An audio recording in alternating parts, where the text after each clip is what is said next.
So I just opened the back door to my cabin. There's an elk over there. There's multiple elk. Crazy. I was not expecting that.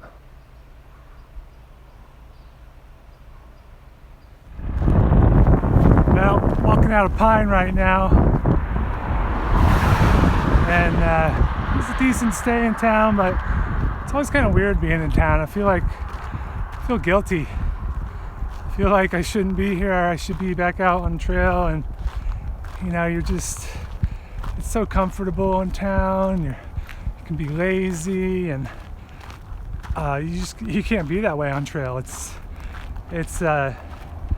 opposite worlds. Out on trail, you gotta bust your ass. You gotta scrape to get by, but in town, you just sit on your ass. So leaving Pine now, and for the next several miles I'll be hiking on the historic Highline Trail.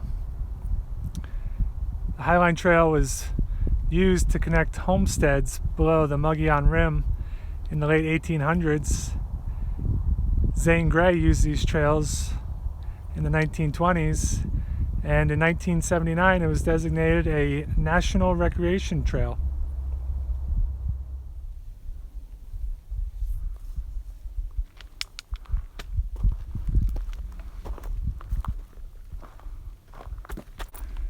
It's amazing to think about how old this trail is that I'm walking, and that pioneers have walked this trail. Ranchers, miners, loggers, wives and children, cows, Zane Grey. A lot of people have come this way here in Rim Country, and it's a pleasure to walk in their footsteps.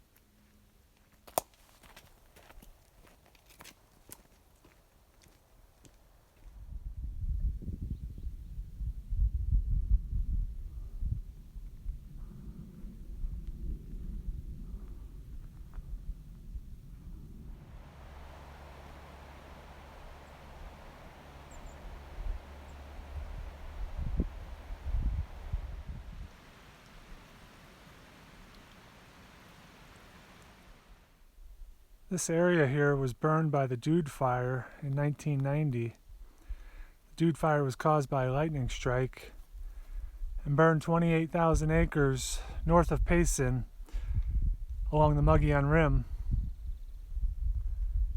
It also burned Zane Grey's cabin. The museum in Payson, however, built a replica of Zane Grey's cabin that you can go and visit today. Of course, it's not on the original location. Fire is destructive, but life is resilient. And look how the forest community has come back in 30 years.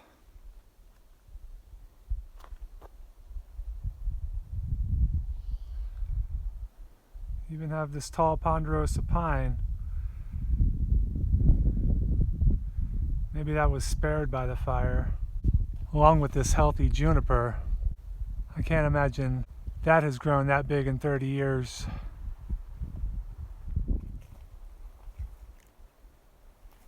That's a big boy right there.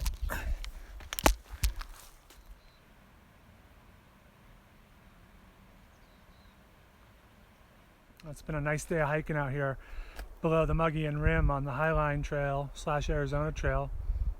I've seen a lot of water on the trail today, and there's a reason for that. That's because there's a lot of snow on top of the rim.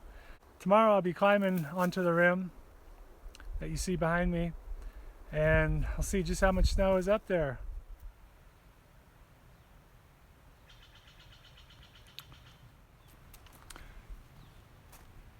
There's a nice pink hue in the sky over there. It's about 6 o'clock in the morning, and I'm heading on top of the Mogollon Rim onto the Colorado Plateau, and The honeymoon could be over. I've had great hiking up until this point. Great sleeping weather too. But the word on the street is that it's a lot colder and it's going to be a lot more, there's going to be a lot more snow up on top of the rim, and could be miles of hiking through it. So I'm a little worried at that, but I wanted to get up there as early as I can and leave myself enough time to get the miles I want to do today in case I have trouble going through snow. We'll see how it is. Adios.